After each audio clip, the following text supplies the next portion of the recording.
Hello student, class third व्याकरण कोटे means Hindi second, chapter 14 अनेकार्थी शब्द। हमने इसकी आपको परिभाषा लिखवा दी थी ना, ये थी ना 14 अनेकार्थी शब्द। वे शब्द जिनके एक से अधिक अर्थ निकलते हैं उन्हें अनेकार्थी शब्द कहते हैं। और इसमें एक उदाहरण देना था, जैसे गणित के सवाल हल करना, खेतों में प्रयोग किए जाने वाला औजार। ठीक है, अब हम इसी में आगे के पोर्शन पे आते। कुछ अनेकार्थी शब्द व उनके अर्थ। अब जैसे है फल।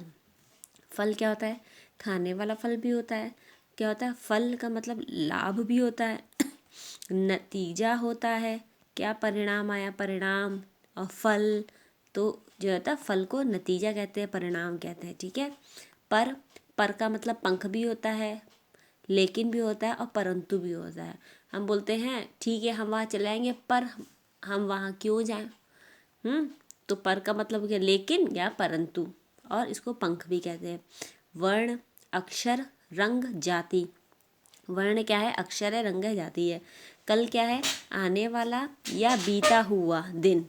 कल क्या होता है? कल बीत गया ना, और कल जो है आने वाला है, तो आने वाला या बीता हुआ दिन। और कल मशीन को भी कहते हैं। कर क्या होता है? हाथ होते हैं। टेक्स होता है, सूंड होती है, सूंड और किरण होती है। पत्र, चिट्ठी भी बोलते हैं पत्र को। पत्र का मतलब पत्ता भी होता है और कागज भी होता है। ठीक है। आम क्या होता है? आम एक फल है, और आम साधारण भी है, बोलते हैं आम भाषा में। अरे ये तो बहुत आम सी चीज़ है। तो आम मतलब आम जैसा फल की चीज़ नहीं है, मतलब साधारण चीज़ है।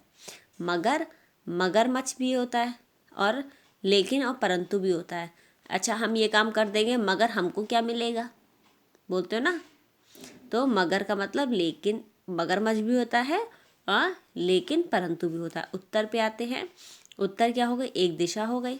दिशा होती ना, एक होता है उत्तर। मैम बोलती उत्तर दो, वो जवाब दो। और उत्तर का मतलब होता है पिछला। ठीक है। नाना का मतलब होता है माँ के पिताजी। जो हमारे माँ के जो पिताजी होते हैं उनको हम नाना कहते हैं ना। और नाना का मतलब होता है अनेक प्रकार के। जैसे कि हम कल एक शादी में गए थे, जहाँ नाना प्रकार के व्यंजन थे, मतलब कई प्रकार के खाने की वैरायटी थी, तो नाना प्रकार। कनक हो गया सोना, सोने को कनक भी कहते हैं। धतूरा भी होता है और गेहूँ भी होता है। कृष्ण काला होता है, और भगवान, कृष्ण डेफिनेटली भगवान से रिलेटेड है, भगवान कृष्ण से। और भगवान कृष्ण कैसे थे? काले थे ना, तो काला।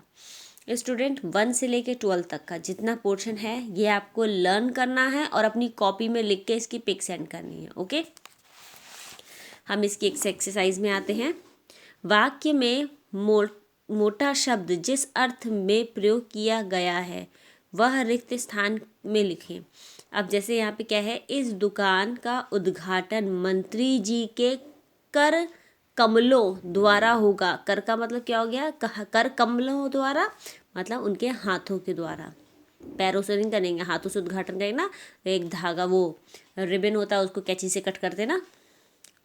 सभी व्यापारियों को अपना कर समय पे से चुकाना होगा, मतलब जो भी टैक्स होता है।